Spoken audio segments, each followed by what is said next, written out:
All right, guys, good morning. How's everybody doing today? It is Friday, August 1st, and the Cinemark Q2 earnings call is just about to start. Let's take a quick look at the results while we are waiting for them to come on the call here.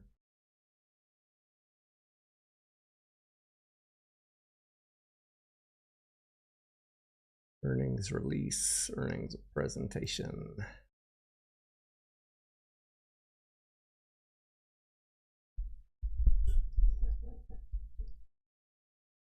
No, we want to see earnings release. There we go.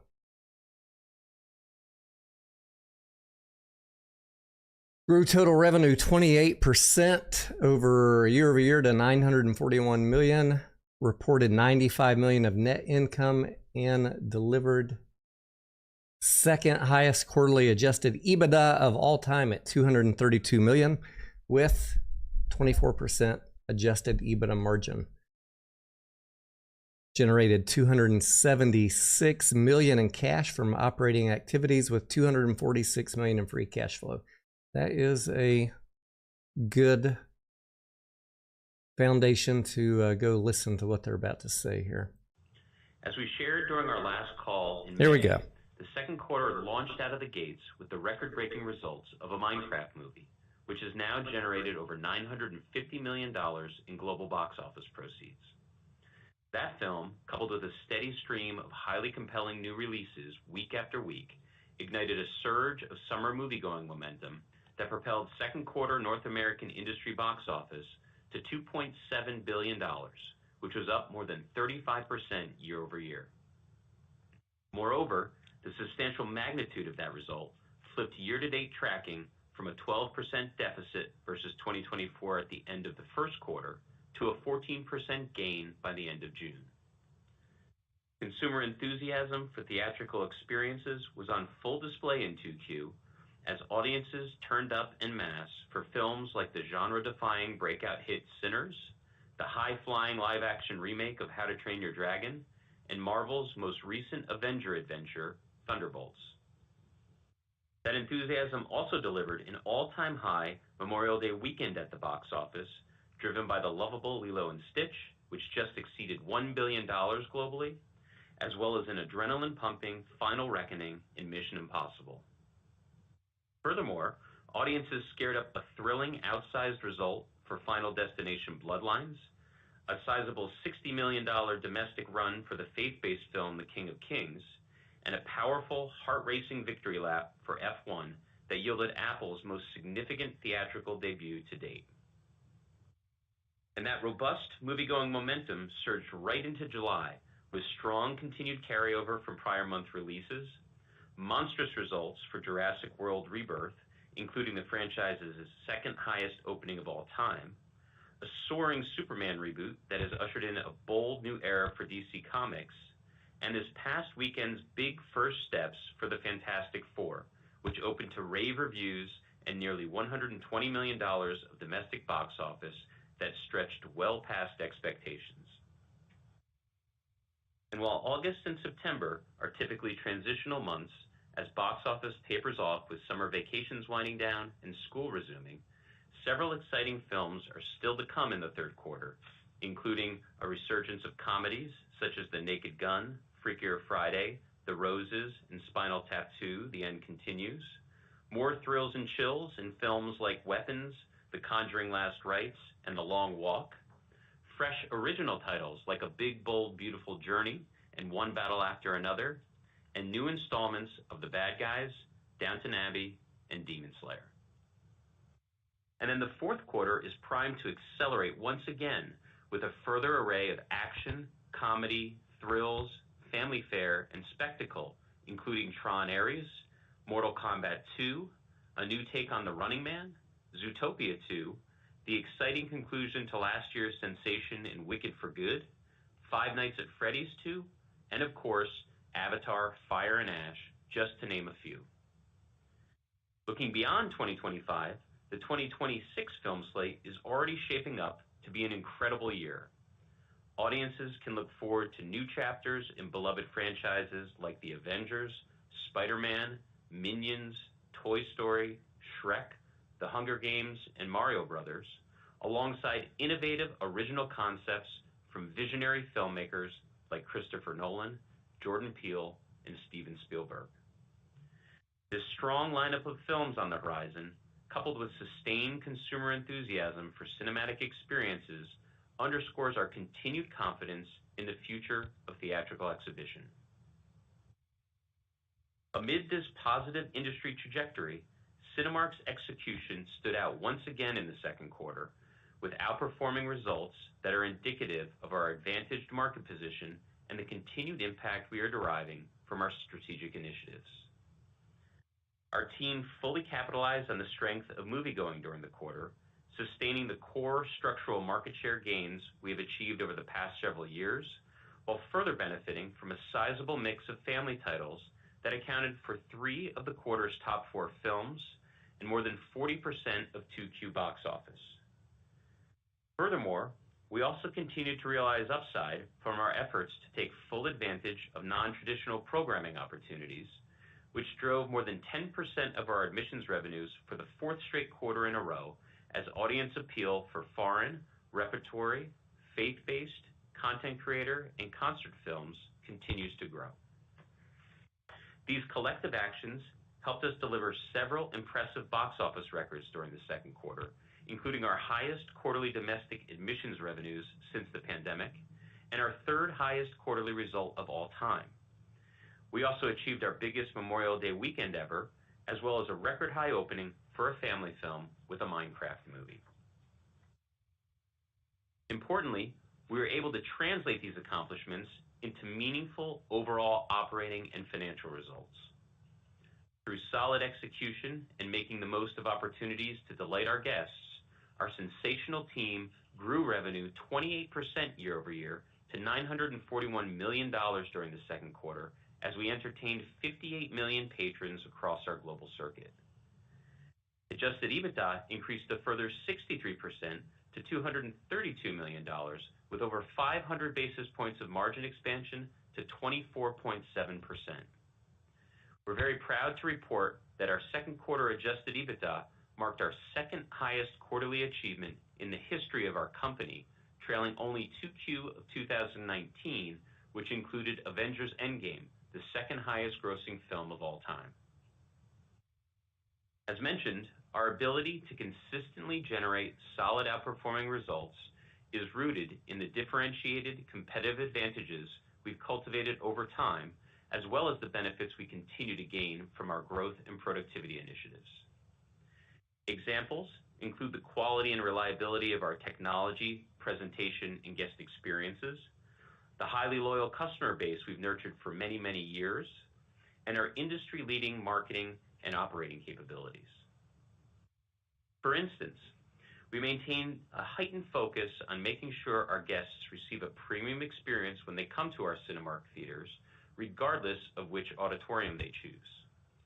Doing so includes the significant amount of time and energy we put into training and coaching our teams to deliver top-notch guest service, the careful curation of food and beverage choices we serve to appeal to a wide range of diverse preferences, and the considerable levels of investment we spend on maintaining the entirety of our theaters, which continues to exceed our peers.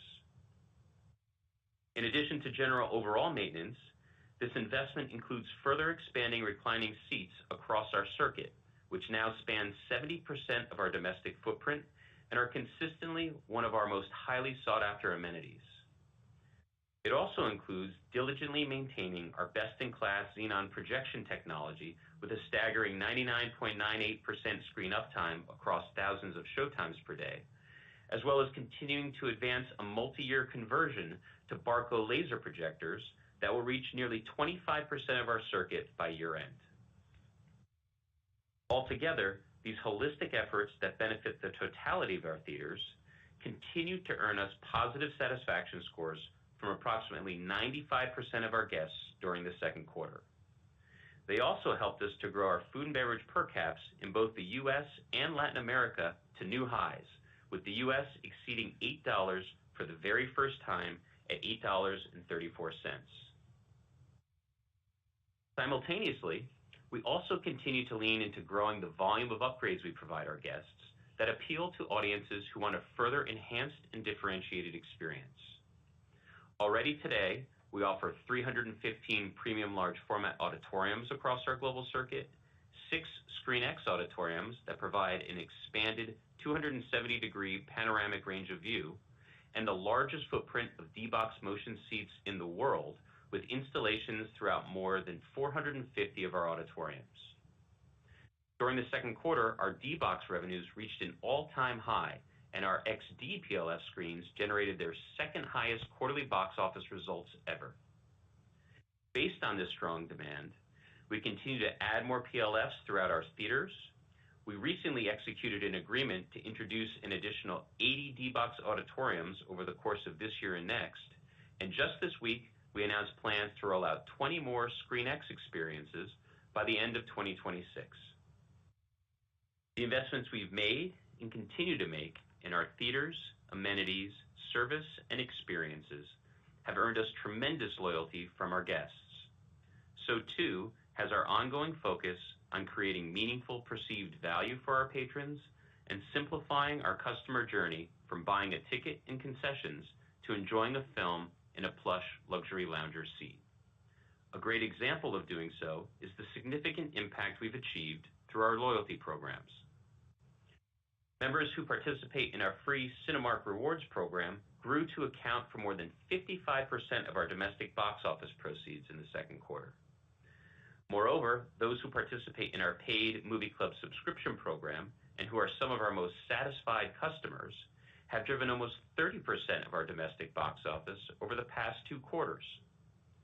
Movie Club now has 1.45 million members, which is up 12% year over year and over 50% since 2019. The significant value and benefits our guests derive from both Movie Club and Cinemark Rewards continue to drive increased moviegoing frequency, higher food and beverage consumption, more active upgrades to enhanced offerings, and importantly, substantial loyalty to Cinemark. Additionally, our direct connection with these guests enables us to personalize our interaction with them, providing tailored and relevant information in our communications that further enriches their engagement with Cinemark. It also meaningfully supplements our broader marketing efforts as we work to build awareness and excitement for upcoming films. With marketing reach to over 32 million addressable consumers globally, we can very effectively and efficiently amplify studio campaigns by targeting audiences that are most inclined to see a particular film and offering them an easy and immediate opportunity to buy tickets. Throughout the second quarter, we continued to leverage this network in our varied studio collaborations across social and digital media channels, in promotions and partnerships with varied third-party retailers, and to strengthen our own independent advertising. And finally, as we pursue these extensive marketing efforts to build our audiences, in tandem with the added enhancements we are making to our theaters, our beneficial loyalty programs, and the memorable experiences we offer our guests, we focus on doing so as efficiently as possible without compromising quality. Productivity is a key priority throughout our company, as is the strength and diligence of our operating practices. For example, the concentrated attention we place on achieving these objectives enabled us to increase domestic labor hours by only 13% year over year during the second quarter, despite a 3% expansion in our operating hours and a 27% growth in domestic attendance, while sustaining our high levels of guest satisfaction, as mentioned earlier. Overall, the second quarter once again demonstrated the strength and resilience of theatrical exhibition, as well as Cinemark's ability to fully capitalize on upswings in moviegoing. As a steadier cadence of compelling films were released into theaters, audiences continued to showcase their enduring enthusiasm for larger-than-life cinematic experiences, and we were able to deliver one of our most profitable quarters of all time. Looking forward, we remain highly encouraged about the film pipeline ahead, and we believe Cinemark remains exceptionally well positioned to thrive on account of our solid financial and operating foundation, as well as the benefits we continue to obtain from our strategic initiatives. I'll now pass the call over to Melissa, who will share more about our second quarter results. Melissa? Thank you, Sean. Good morning, everyone, and thank you for joining the call today. Our robust second quarter results reflect a compelling film slate that clearly resonated with audiences, as well as the successful execution of our strategic initiatives to drive revenue and efficiently scale our operations. The team's commitment to operational excellence enabled us to maximize the opportunities presented in the quarter and deliver strong financial results. In the second quarter, global attendance grew 16% year over year to 57.9 million patrons, and worldwide revenue increased 28% to $940.5 million. We delivered $232.2 million of adjusted EBITDA and expanded our adjusted EBITDA margin by 530 basis points to 24.7%, reflecting increased operating leverage driven by the attendance growth in the quarter, as well as improved monetization and productivity advancements. Domestically, we entertained 36.9 million guests, and we continue to sustain strong market share gains compared with pre-pandemic levels. In addition to the structural gains we have made over the past few years, our market share in the quarter benefited from a favorable content mix, including family films like A Minecraft Movie, Lilo and Stitch, and How to Train Your Dragon, which connected particularly well with our audiences. We delivered $383.4 million in domestic admissions revenue, with an average ticket price of $10.39 for the second quarter. Our average ticket price increased 5% year over year, primarily driven by strategic pricing initiatives and, to a lesser extent, favorable format and ticket type mix, given the composition of the film slate in the quarter. We grew domestic concession revenue by a substantial 33% year over year to $307.6 million.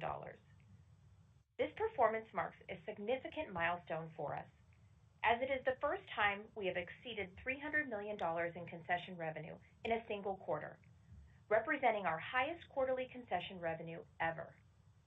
Our concession per cap increased 5% year over year to an all-time high of $8.34 due to strategic pricing actions, a favorable shift in product mix fueled by growth in merchandise sales, and higher incidence rates. Other revenue was $68.3 million and grew 28% compared with the second quarter of 2024, primarily due to the higher attendance levels, which contributed to increased promotional income and transaction fees, as well as gaming revenue. Altogether, our domestic segment generated our highest quarterly revenue ever, with $759.3 million, representing an increase of 33% year over year. Adjusted EBITDA grew 73% to $188.1 million, yielding a robust adjusted EBITDA margin of 24.8%, representing a 580 basis point expansion versus the prior year period. Turning to our international segment, we hosted 21 million guests during the second quarter, in line with the same period last year. Our attendance benefited from the solid performance of family titles, which helped to offset the prior year's challenging comparison driven by the exceptional success of Inside Out 2, which over-indexed in Latin America and was the region's highest grossing film of all time. Like the U.S., we maintained strong market share gains in the second quarter compared with pre-pandemic levels, delivering more than 100 basis points of growth versus Q2 of 2019. Internationally, we generated $83.7 million of admission revenue, $70.1 million of concessions revenue, and $27.4 million of other revenue in the second quarter. In total, international revenue grew 12% year over year to $181.2 million. Adjusted EBITDA increased 32% to $44.1 million, with a strong 24.3% adjusted EBITDA margin that expanded 380 basis points year over year. Moving to global expenses, film rental and advertising expense was 58% of admissions revenue, up 220 basis points year over year due to an increased concentration of high-grossing films and higher marketing spend as we leaned into the strength of this quarter's film slate. Concession costs as a percent of concession revenue were 19.4%, a 10 basis point increase compared with the second quarter of last year, driven by a higher mix of merchandise sales, which have a lower margin than our core concession offerings, and ongoing inflationary pressures on certain concession categories. These impacts were largely offset by benefits from our strategic pricing actions and higher rebates. Global salaries and wages were $109.4 million, up 12% year over year due to an increase in labor hours to accommodate higher attendance levels and expanded operating hours, as well as wages and benefits inflation, partially offset by labor productivity initiatives and favorable foreign exchange rate fluctuations. As a percentage of total revenue, salaries and wages decreased 170 basis points to 11.6%. Facility lease expense was $82.9 million, an increase of 2% compared with the second quarter of 2024, reflecting higher percentage rent given the stronger year-over-year box office results and inflationary increases, partially offset by foreign exchange rate favorability. As a percentage of total revenue, facility lease expense declined 230 basis points to 8.8%. Utilities and other expense was $124.7 million, up 19% year over year, primarily driven by higher attendance, which impacted our variable and semi-variable costs, elevated repairs and maintenance expense to address deferred maintenance needs across the circuit, and higher fixed costs, namely real estate taxes and property and liability insurance. As a percentage of total revenue, utilities and other decreased 100 basis points to 13.3%. G&A was $54.1 million and was down 3% year over year, largely attributed to lower share-based compensation and related payroll taxes and favorable exchange rate movements. These benefits were partially offset by wage and benefits inflation, targeted investments in headcount, and higher professional fees. As a percentage of total revenue, G&A declined by 180 basis points to 5.8%. Globally, we delivered $93.5 million of net income attributable to Cinemark Holdings, Inc., resulting in diluted earnings per share of 63 cents. Shifting to the balance sheet, we ended the quarter with $932 million of cash as we prepare to address our convertible notes later this month. We generated $246 million of free cash flow in the quarter, reflecting the stronger adjusted EBITDA performance as well as seasonal working capital tailwinds. This result underscores the strong free cash flow generating capabilities of our business model when supported by a more favorable content cycle. Turning to capital allocation, our strategy remains focused on three key pillars. 1, strengthening our balance sheet. 2, investing to position Cinemark for long-term success. And 3, returning excess capital to shareholders. Starting with the first pillar, strengthening our balance sheet. Given the strength of our financial position, we provided notice to the convertible note holders of our election to settle the $460 million principal amount in cash upon their August 15th maturity. Bear in mind that the maturity date for the warrants extends beyond that of the convertible notes and hedges. As a reminder, in the first quarter, we took steps to proactively mitigate potential dilution from the settlements of the warrants with the repurchase of 7.93 million shares. Actively managing dilution remains a key priority as we seek to deliver long-term value for our shareholders. We also took proactive steps in the quarter to reduce our interest expense. We successfully repriced our term loan, resulting in a 50 basis point reduction in our interest rate and more than $3 million in annual savings. When combined with the upcoming repayment of our convertible notes, we expect a $24 million reduction in our annual cash interest expense. To wrap up our first capital allocation pillar, we ended the quarter with a net leverage ratio of 2.2 times, which is within our target range of 2 to 3 times. Our balance sheet continues to set us apart, providing us the financial flexibility to strategically invest in long-term growth while maintaining the ongoing strength and resilience of our circuit. This brings me to our second pillar, pursuing strategic and accretive investments to grow and secure our long-term success. We deployed $52.2 million of capital during the first half of the year to maintain and enhance our high-quality circuit. For the full year, we continue to expect capital expenditures of approximately $225 million. And now to our third capital allocation pillar, returning excess capital to shareholders. In June, we paid our second quarterly dividend since the pandemic. And over time, our goal continues to be to return a greater share of our free cash flow to shareholders, provided our net leverage ratio remains within our target range. Overall, we remain committed to taking a balanced and disciplined approach to capital allocation, ensuring we retain the flexibility to pursue attractive, financially accretive opportunities as they arise, while proactively managing risk. In closing, we are pleased with the strong financial and operational performance we achieved in the quarter. Our solid financial condition, disciplined capital allocation, and focused execution positions us to capitalize on opportunities ahead and deliver long-term value to our shareholders. Operator, that concludes our prepared remarks, and we would now like to open up the line for questions. Thank you. We will now be conducting a question and answer session. If you would like to ask a question, please press star one on your telephone keypad. A confirmation tone will indicate your line is in the question queue.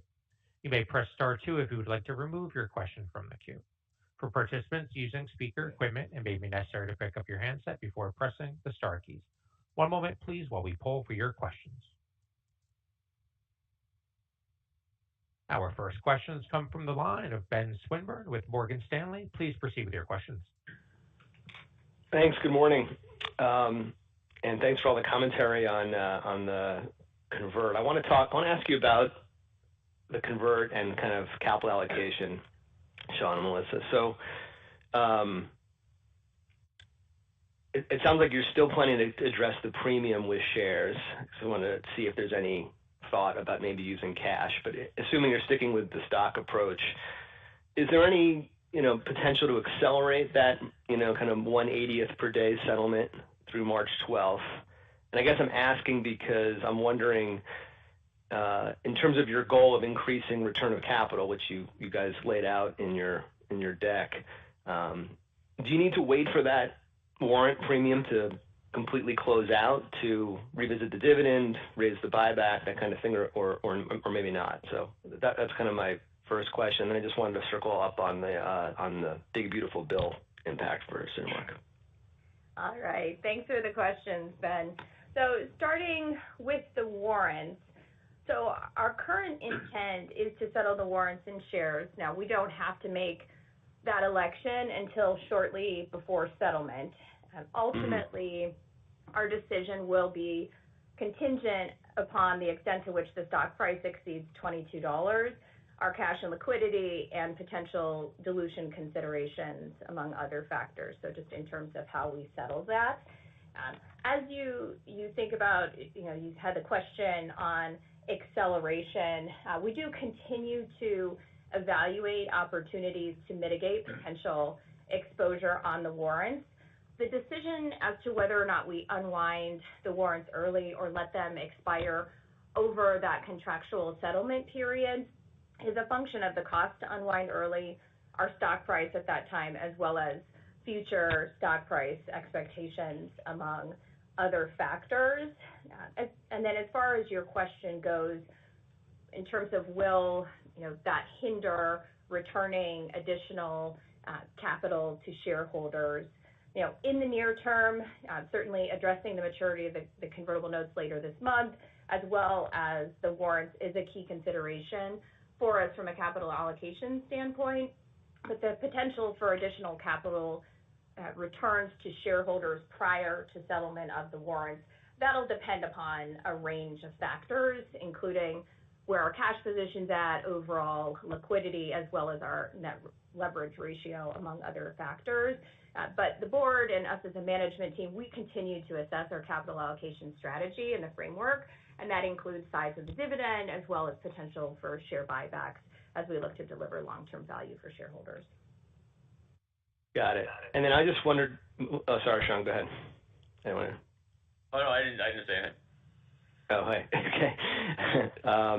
And then, yeah, I guess, Melissa, can you quantify cash flow benefits at Cinemark from the 100% bonus depreciation and the shifts into the leverage interest coverage limitations? I don't know if you guys have figured that out yet. So it's still premature to provide a quantification there. We're still analyzing the full impact, but we do expect our cash taxes to meaningfully benefit from the new legislation, particularly as it relates to the 100% bonus depreciation and the loosening of the interest expense limitation. From a capital expenditure standpoint, many of our capital expenditures do qualify for that accelerated depreciation on the bonus side. I think just the one thing I would call out there, Ben, as you guys are looking at modeling, is just we do for 2025, we had 40% bonus depreciation, such we'll be able to take a greater deduction for interest expense. So the combination of those, like I said, still not at a position where we'll quantify it. We think it's a bit premature to do so, but we do expect meaningful benefits to come from the new legislation.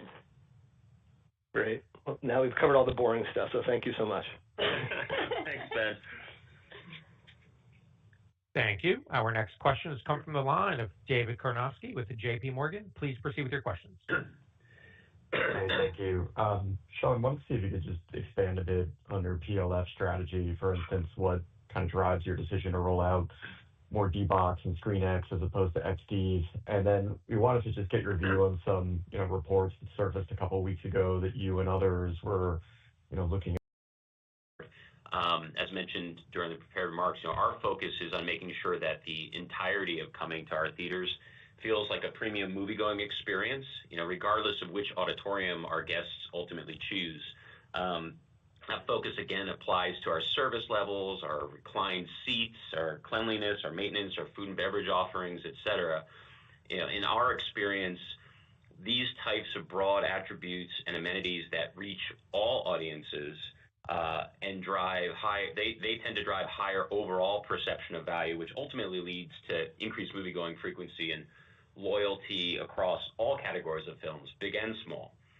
Regarding PLF specifically, they provide a fantastic opportunity for select moviegoers who want an added enhancement to what's already a premium experience of going to the movies. But keep in mind, PLFs still only account for about 15% of domestic box office. So while that figure is up somewhat from pre-pandemic levels, PLFs do benefit from being programmed with the biggest new opening releases each week at a corresponding price point, which tends to boost their performance and has made their recovery versus 2019 appear more outsized. So the bulk of domestic box office, 85% of it, continues to be driven by all other cinematic auditoriums in the industry. So while a fantastic amenity, which has been one of several sources of growth for the industry, PLFs are still a relatively small percentage of overall box office sales. So the right contextual balance needs to be maintained overall. I would also say, just overarchingly, there are numerous fantastic PLF experiences that are available to moviegoers across the U.S. and around the world, including IMAX, which is a tremendous experience, clearly. When the industry conversations about PLFs have taken place, which aren't new, by the way, they've largely been focused on how to most effectively market all large screen formats to grow the pie and unlock incremental upside, not as a challenge to IMAX. In general, increasing consumer awareness about the myriad of PLF options that are out there, as well as all the other heightened amenities that are available to movie fans, that's a positive for the entire industry, exhibition, studios, creative community, and moviegoers. So, the relative difference of kind of how we're looking at one thing versus another, obviously there has been a nice uptick in select consumers seeking these types of amenities. So We're looking at opportunities across all those categories. You mentioned a range of them. Like I'd say they're all on the table in terms of where we might lean and look for incremental growth opportunities. It really boils down to the particular theater, the size of the screen, the market, kind of what's in the market, the demographics, all those types of things in terms of what's the optimal path to choose one versus another. Okay, thanks. And then just for Melissa, just given the down G&A in the quarter, wanted to see how to think about the growth on that line item for the balance of the year. We recognize, obviously, there's a variable component around box and your stock price. And then just any view you can give on concession costs from here and just managing inflation around certain items. Thanks. Yeah. So from a general administrative expense standpoint, so we did have lower stock-based compensation in the quarter that and associated payroll taxes that did result in lower G&A. Kind of outside of that, we do continue to make targeted investments in headcounts and capabilities to further advance our strategic initiatives, and we do have some merit increases and rising costs of benefits. So, as you think forward from a G&A perspective, I would just keep in mind that ex stock-based comp, we still do expect to see wages and benefits increase as a result of the factors I mentioned, and then always, timing of professional fees and then incentive compensation. Those timing and amount of incentive compensation can impact our G&A from quarter to quarter. But we continue to remain disciplined, but I would say the year-over-year comp was impacted by stock-based compensation pretty meaningfully this quarter. And then I think your other... Anything on concessions? Yeah. Yes. So on our concession rate, so we continue to expect our COGS rate for the full year to be higher year on year, given ongoing inflationary pressures, as well as a shift in product mix. And that's mainly driven by higher sales of merchandise, and you saw that happen in the first half of the year. Now, we do continue to pursue strategies to mitigate inflationary and tariff impacts that may arise, and we'll continue to look to do that. And then with respect to product mix, that is an area that we think could continue to drive, especially as we look at the film slate for the second half of the year, particularly in Q4 does lend itself to merch. So it's really going to depend on that mix of merchandise and what transpires there. But we'll continue to look to offset wherever we can. I think the other thing I would just call out is the tough comp in the third quarter. So just keep that in mind. We had a challenging comparison year over year, given the timing of rebates in Q3 of last year. So you'll want to look at that when you're modeling. Thank you. Thanks, David. Thank you. Our next questions come from the line of Eric Handler with Roth MKM. Please proceed with your questions. Good morning. Thanks for the question. Sean, wonder if you had a view on whether or not you will be looking at doing discount Wednesdays. Sure. Well, I mean, just to comment specifically on that, I think it's an interesting concept and angle. It's going to be we're curious to see how it ultimately affects attendance patterns and if it's able to ultimately stimulate more movie going without compromising box office. Or also curious to see how it performs and how the studios ultimately embrace it or not. So I think it's it's an interesting concept, and we're going to watch it closely, and we'll make our decisions based on what we see. I will point out, we've had a very successful Discount Tuesday program at Cinemark for many years, as well as varied pricing throughout the day, week, and time of year that's aligned with consumer demand to optimize attendance, box office, and revenue. So we've got a highly sophisticated, fully dedicated pricing team that uses all kinds of varied data and insights to drive our decision making, with the ultimate goal of ensuring our guests feel like they're receiving meaningful value when they visit our theaters. So overall, our decisions are really based on elasticity of demand and consumer value perception as we approach price. It's worked very well for us over the years, and we'll continue to evaluate that one particular concept that you mentioned, based on how it performs, and depending on that, we can always make a decision to move down that path or not. Great, that's helpful. And then as a follow-up, I'm curious, what percentage of your concession sales is now merchandise, and how are you thinking about maybe expanding that business to grow, maybe broaden the product mix or add some online capabilities? Sure. Well, look, it's still a relatively small overall portion of our food and beverage, but it's growing exceptionally well. I mean, year over year, overall merch was up close to 240%. So again, it's on a smaller base, but it's showing great signs of upside. Obviously, that it's become beyond just a nice offering. It's become part of the fun events of going to the movies, and also a fantastic promotional vehicle. So they become more and more elaborate. Fans are seeking them out. Talent from the movies are getting involved in using them to promote the films.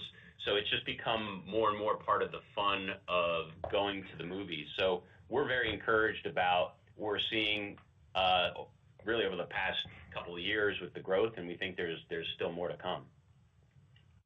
Thank you. Thanks, Eric. Thank you. Our next questions come from the line of Chad Beynon with Macquarie Research. Please proceed with your questions. Hi, good morning. Thanks for taking my question. Great to see the strength in the second quarter and the continuation in July. Sean, I was wondering if we're starting to see more, I guess, filling in around the edges, just from an overall content standpoint, kind of how that looks for the back half of the year. Obviously, some a little bit of weakness projected in August and September, but kind of picks up. But yeah, just wondering how some of that filling in looks at this point. Well, thanks for the question. Definitely, I mean, I think coming into this year and what we've seen thus far is a more fulsome volume of releases for the industry, and we certainly saw that in the second quarter. Obviously, the first quarter was still dealing with some of the aftermath of the strikes. Second quarter, we saw how momentum picked up with a more regular cadence of compelling releases week after week after week. And we saw what that did for just phenomenal results and attendance patterns throughout this quarter.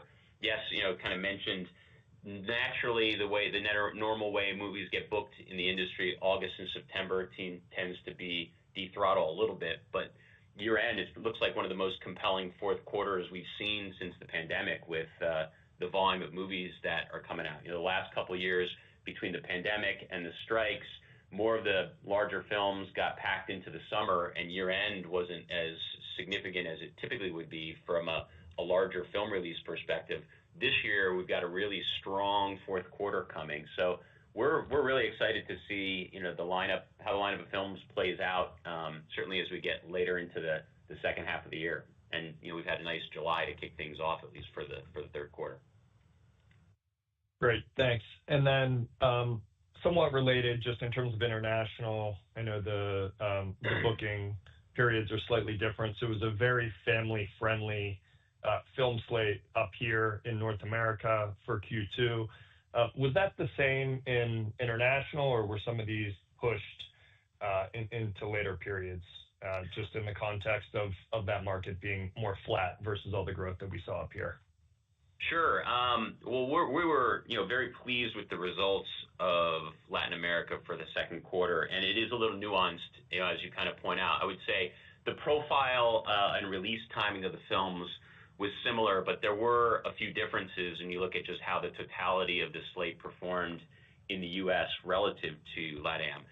Keep in mind, LATAM had a bit of a tougher comp year over year because it was going up against Inside Out 2, which was huge in the U.S., but in Latin America, it was the biggest movie of all time.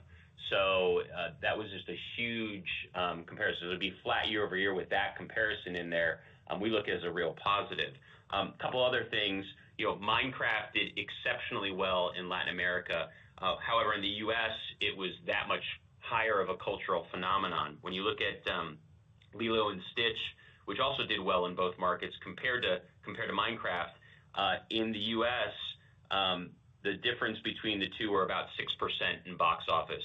In LATAM, Lilo and Stitch nearly doubled the attendance of Minecraft. Similarly, films like Sinners, which was the third largest movie in the quarter for the U.S., didn't really, connect that broadly in LATAM. It wasn't even in the top 10. And other films like The Accountant 2 and Karate Kid and Mission Impossible, these are films that, tend to work better in the U.S. and have a little bit more of a nostalgia factor in the U.S., whereas they don't over-index as much in that market. So those factors really are the things that drove some of the differences between the level of performance in the U.S. on a year-over-year basis compared to LATAM. But overall performance, and we are still thrilled with the results of LATAM, basically with flat attendance year-over-year, margins in excess of 24%. The whole region continues to perform. The recovery pace relative to the U.S. continues to outpace things in LATAM, on a comparative basis, which is really good. Thanks for all the details. Appreciate it. Thank you. Appreciate the questions. Thank you. Our next questions come from the line of Drew Crum with B. Riley Securities. Please proceed with your questions. Okay, thanks. Hey, guys. Good morning. Your previous guidance for domestic ATP and per cap had been modest growth. I'm curious if there's any update there, any changes to your expectations for the year.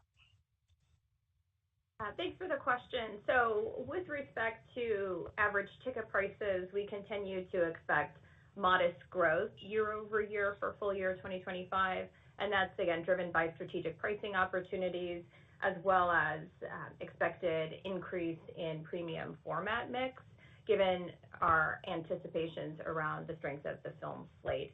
Now, do keep in mind that our average ticket prices may fluctuate quarter to quarter based on film mix, but we do expect modest growth in the U.S. year over year. Specific to international, ticket prices will be impacted by inflationary and FX dynamics in the region, and country mix will also play a factor. On the per cap side, for food and beverage, we do continue to expect moderate year-over-year growth in our domestic per cap for full year, and that's driven by the ongoing initiatives we have in place to both increase incidence rates as well as optimize pricing. Again, similar to our average ticket prices, they will fluctuate quarter to quarter with film mix. And then the same drivers I mentioned for international on the average ticket price side really apply for per caps, that inflation and FX dynamics as well as country mix will influence where they shake out there. But ultimately, our aim is to drive sustainable per cap growth. Got it. Thanks, Melissa. And then on the CapEx guidance, it suggests the spend is very second half weighted. Could you address that and any other swing factors we need to consider in modeling your free cash flow for the second half? Thanks. Yeah, so from a CapEx standpoint, you are correct in that we've spent June year to date, we spent just over $50 million in CapEx. We do still expect our spend levels for this year to be $225 million. It's as typical with our CapEx, it is typically back half weighted. It does take time for some of these projects to get moving and completed, so we still continue to target that.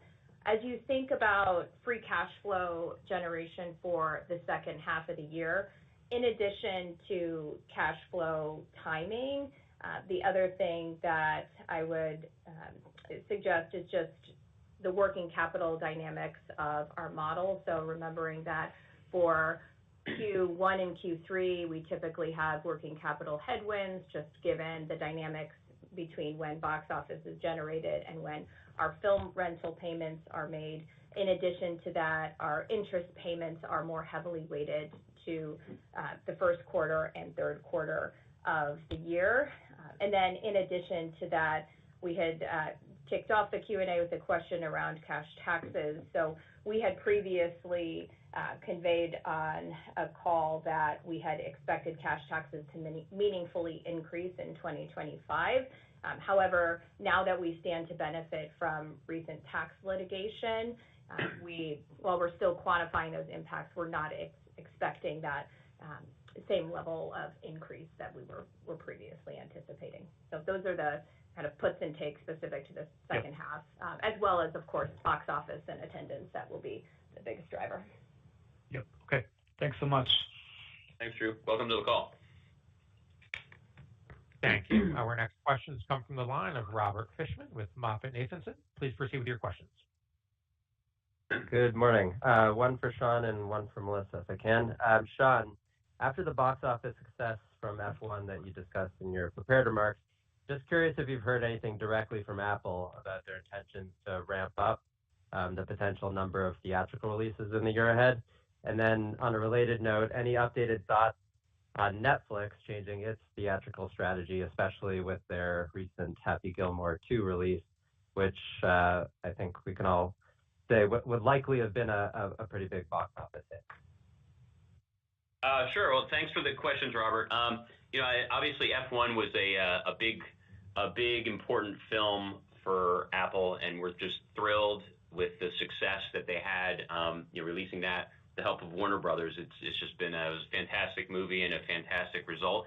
As far as where does this lead, we know that they have aspirations of doing more in the theatrical space, and this was one kind of big key step along the way of that. So good things we think will come. Don't have any specifics to share as of this point. I think that's still being sorted out, but I think this is an encouraging step in terms of what this could lead to for Apple. On the Netflix front, based on their public commentary, it doesn't appear they have any near-term plans to change their overarching strategy. It's clearly unfortunate. Just there appears to be a big opportunity that's not being pursued, as all the data clearly shows now that the theatrical release creates a bigger promotional impact, elevates consumers' desire to see films, builds bigger brands and cultural moments, delivers longer longevity and remembrance and value for those assets. So it's also important to filmmakers and consumers, but it appears that's not something they're choosing to elect at this point. We're still optimistic that at some stage they'll change course. Happy Gilmore has had great success. Bear in mind, of course, that's a movie based on a big theatrical success of a film, which many of those movies that have done more business on that platform have been based off of versus original concepts. So, but no, not any. We don't have any awareness of any of their plans to shift gears at this stage. Okay, thank you. And Melissa, maybe similar questions I asked you, I think, last quarter, just about the margins. Clearly Q1 was a slower start, but then followed by the strong margins that you guys just presented for 2Q. So just curious, when you think about the full year margin and the second half slate, anything that you want to share, update us on where those expectations are and potential upside from here, even if you want to get into some of the other expense drivers that you talked about outside of G&A. Thank you. Yeah. So we were certainly very pleased to deliver our second highest quarterly adjusted EBITDA ever, and over 24% margins across both the U.S. and international in the quarter. And we do remain optimistic about our long-term margin potential, driven by our expectations around further box office recovery ahead, as well as what we anticipate from the ongoing execution of our strategic initiatives. Primary drivers, attendance and box office, as we talked about earlier, those are going to be biggest drivers given the operating leverage we gain as revenue scales, and that was demonstrated really by the significant margin expansion we even saw just between Q1 and Q2 of this year with the strong slate. Our margins are also influenced by market share, food and beverage, per cap, and average ticket prices. The extent of benefits captured by strategic initiatives and our ability to mitigate potential cost pressures also play a significant role in our margin performance. Specific to full year 2025, So our margins should benefit from the anticipated box office recovery as well as the higher concession per cap and ticket prices that we mentioned. That said, we are mindful that we're comparing against the elevated market share levels we delivered last year, and our market share may temper in the second half given the cadence of releases as well as the overall scale and relative mix of films. And that's particularly the case in the fourth quarter. Of course, ongoing inflationary and other expense dynamics, as well as the impact of FX devaluation, will also be a factor. To your point on just the expense side and what you should keep in mind for the full year margins, I mean, film rental rates, we do continue to expect a higher concentration of blockbuster content, which would impact our film rental rates, and then wage rates remain a factor. However, we've done a nice job offsetting those with some productivity initiatives that we continue to pursue. And then the other thing I would keep in mind is utilities and other. We do expect that to remain elevated as we address some deferred maintenance needs across the circuit. So net, though, we continue to prioritize growing revenue, mitigating costs to maximize our adjusted EBITDA and margin potential as the box office continues to rebound. Great. Thank you both. Thanks, Robert. Thank you. Our next questions come from the line of Patrick Scholl with Barrington Research. Please proceed with your questions. Hi, thanks for taking the question. I kind of want to just follow up quickly on your comment on film rent margin and your comments on the majority of box office being outside the PLF. I was just kind of curious if you could discuss some of the ways that you could, approach the film concentration and the ability to market that longer tail of releases to maybe ease some of that. Maybe just like what the makeup of attendance of that, what those longer, the longer tail of that release slate looks like. Sure. Thanks for the question, Pat. I mean, I do think the studios, to a certain degree, they obviously put the bulk of the marketing up front as they're leading into release. There's a bit of chase that still happens after the fact, and it depends on the scale of the film, depends on the performance of the film, it kind of depends on the studio's approach in general to marketing. We do our own supplementary support of that as well, both leading up to as well as following up after a film's in market, specifically as we're kind of looking at people who we think are most inclined to see those films, have they seen it or not, and kind of trying to amplify in those areas.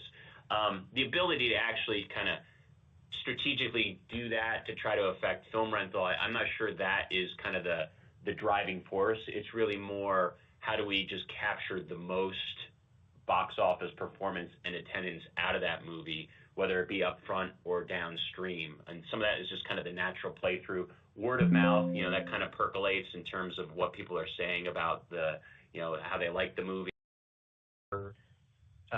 New builds, and if you view those mostly as replacing existing theaters where they've maybe gotten a little older, or if those would be more market expansion opportunities and where you think you would target screen growth going forward. Sure. It could be a combination of both. I'd say generally as our real estate team is evaluating market opportunities, we continue to see areas that are underserved, where we can put a new build in there and just grow attendance or capture attendance that's not being fulfilled right now. In other cases, it may be a matter of replacing an older theater that rather than go through a major remodel, it just makes more sense to put in a rebuild. I would say more of what we're doing right now, at least as we've reactivated our pipeline of exploration for new build, I would say more of that is taking the shape of new opportunities versus replacing older theaters. But it could be a mixture of both. Just depends on what the market opportunity looks like and what the potential returns are. Okay, thank you. Thanks, Pat.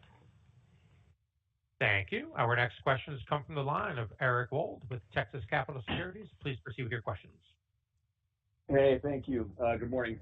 A couple questions. As you look at the Q3 and Q4, the back half of the year, obviously, Q2, Latin America, there's a number of films that didn't resonate down there versus here, also with a tough comparison to Inside Out last year. So as you look at the back half of this year, any films you can see, or just how do you think about the back half in terms of the slate and any major divergences you can see down in Latin America that could impact performance with the slate? And then with regards to your pricing initiatives, both here and in Latin America, how do you think about your pricing power around both tickets and concessions heading into the end of summer and into the holiday box office period with where we are with the consumer right now?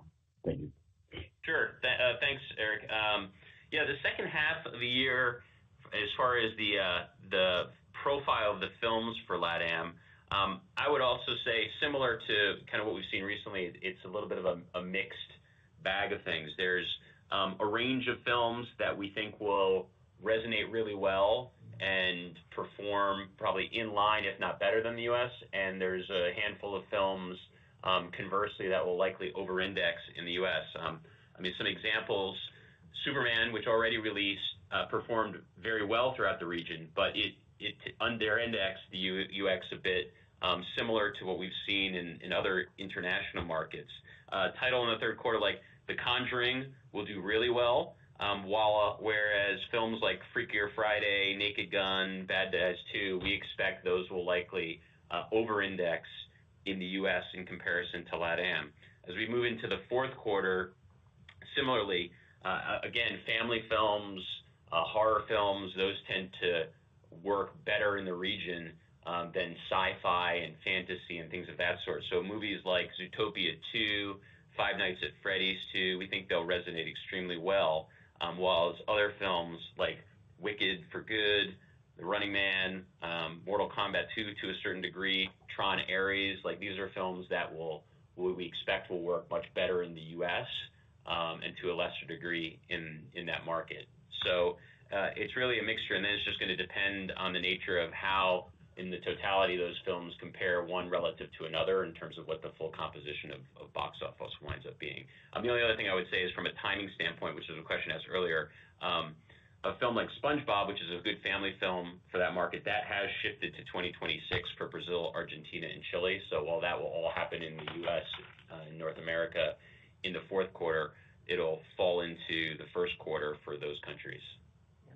And then from a pricing power standpoint, so we do continue to see opportunities on the strategic pricing front for both tickets as well as food and beverage based on our ongoing analysis of data and analytics by our teams. And I think Sean mentioned a little bit of this earlier, but we are really driving our pricing decisions based on elasticity of demand, and our ultimate goal is to maximize attendance, box office, and overall revenue. We continue to leverage data to guide those decisions, and we approach it thoughtfully given the economic background. But we want our guests to feel they've received a great overall value for the experience, and we believe that strategy has benefited us when we look at our attendance recovery relative to the industry and our overall concession per cap growth since the pandemic.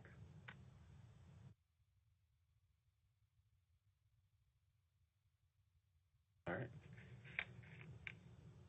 Thank you. Our next questions come from the line of Stephen Laszczyk with Goldman Sachs. Please proceed with your questions.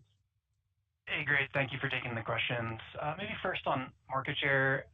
Just would be curious if you comment on how market share has trended so far in the third quarter, perhaps across North America and international, given what we've seen play out so far through July. And then a second one for Melissa on salaries and wages. Would love if you could just talk a little bit more about how flexible you were able to be in the second quarter on scaling labor up and down as you saw box office demand materialize week in and week out. And looking ahead, just curious to what extent you think there's more opportunity to gain efficiency on that line item, setting aside some of the operating leverage that you naturally get from higher box. Thank you. Sure. I'll start with the market share question.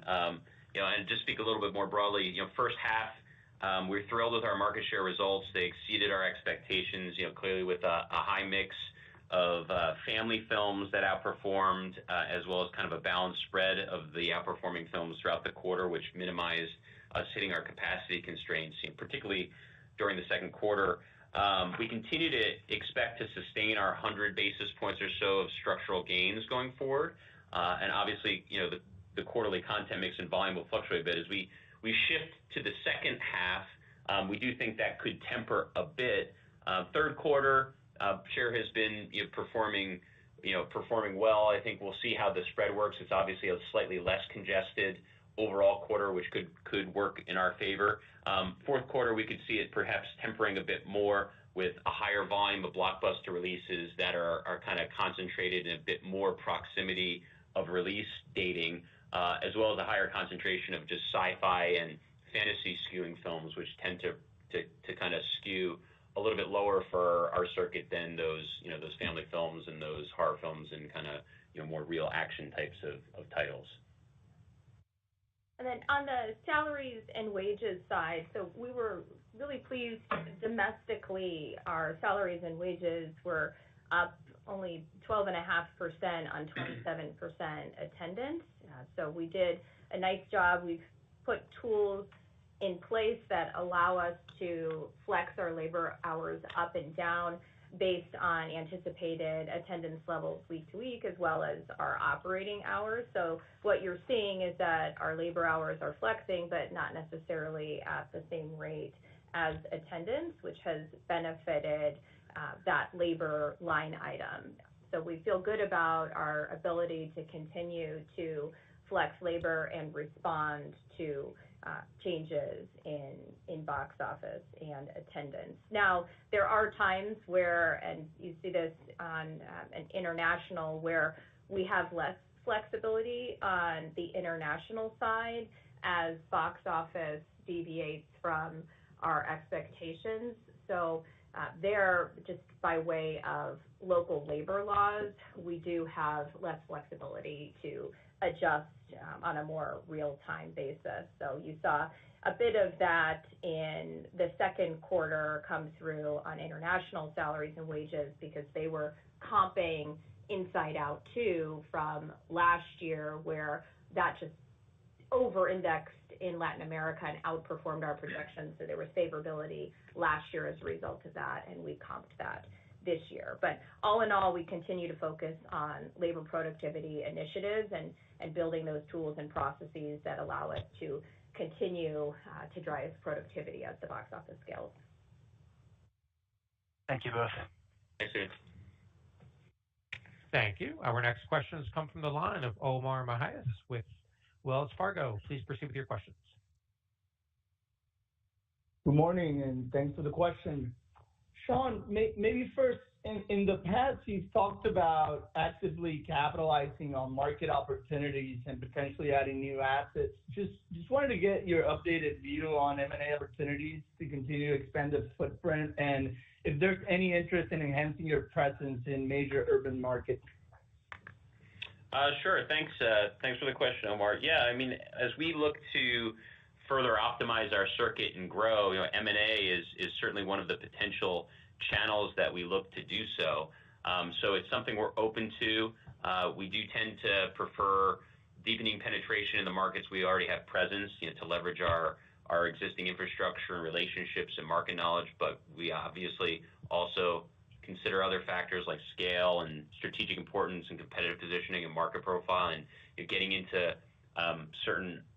deeper into other urban areas to the extent that the right returns profiles are in place and the financial accretive confidence is there is something that would be of interest. I think it boils down to what opportunities are out there and what are high confidence types of potential M&A situations. We don't believe in growth just simply for growth's sake. We've been very disciplined about how we deploy our capital, targeting those types of financially accretive investments that don't overly strain our balance sheet. And we've had a great track record of delivering solid returns with that approach, and we think it continues to be the prudent way to move forward. So we're actively out there kind of evaluating opportunities, and we'll continue to follow a process like that as we approach potential M&A situations. Thank you very much. And Melissa, a housekeeping question for me. I think you touched on this earlier on the deferred maintenance one-time item. I think you had called that out at around $8 to $10 million impact in the utilities line item for the year. Can you quantify how much of this impacted 2Q results and how much you have left for the remainder of the year? Yeah, so about half of that spend has already incurred through the first 2 quarters of the year. Second quarter was about $4 million of an impact. So you have basically half left for the remainder of the year. And should we think about it like evenly split for 3Q, 4Q? I would have more heavily weight Q3 than I would Q4 in that cadence. Great. Thank you. Appreciate it. Thanks, Omar. You're welcome. Thank you. This now concludes our question and answer session. I would now like to turn the floor back over to Sean Gamble for any closing comments. Thank you, Daryl, and thank you to everyone for joining us this morning. We certainly appreciate all the questions and interest, and we look forward to speaking with you all again following our third quarter results. Have a great day. Thank you. This does now conclude today's teleconference. We appreciate your participation. You may disconnect your lines at this time. Enjoy the rest of your day.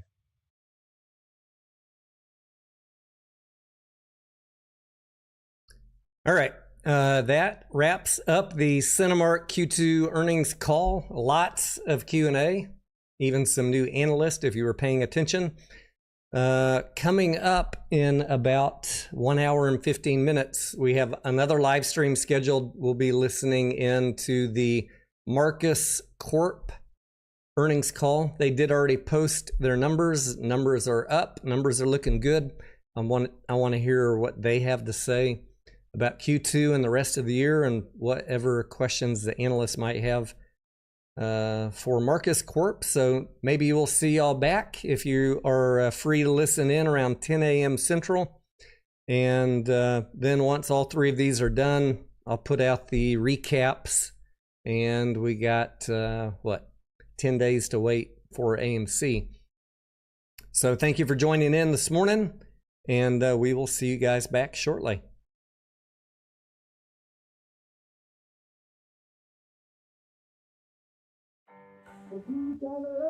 A red candle down by the dip, gotta hold our ground. We've been waiting for so long, Hedges rain will soon be gone. A green candle up, a red candle down by the dip, gotta hold our ground.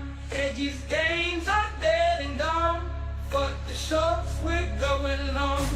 If you doubt it, sit and stare. If you love it, buy a share.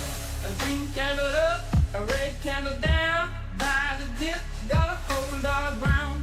We've been waiting for so long, Hedges rain will soon be gone. A green candle up, a red candle down by the dip, gotta hold our ground. Hedges gains are dead and gone, but the shorts we're going on. If you doubt it, sit and stare. If you love it, buy a share. A green candle up, a red candle down by the dip, gotta hold our ground. We've been waiting for so long, Hedges rain will soon be gone. A green candle up, a red candle down by the dip,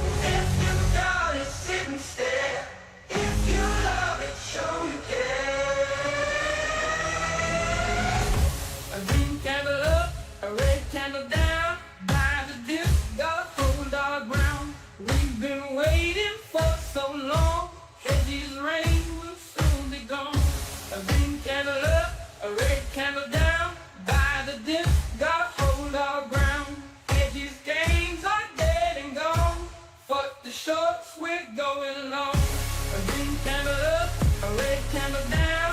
By the dip, dark hold our ground. We've been waiting for so long. Heavy rain will be gone. A green candle up, a red candle down. By the dip, dark hold our ground. Heavy games are dead and gone. But for sure, we're going long. If you doubt it, sit and stare. If you love it, buy, share. A green candle up, a red candle down. By the dip, got a cold on ground. Keep the waiting for so long. Heavy rain will soon be gone. A green candle up, a red candle down. By the dip, got a cold on ground. Heavy things are dead and gone. But for sure, we're going long. If you doubt it, sit and stare. If you love it, buy, share.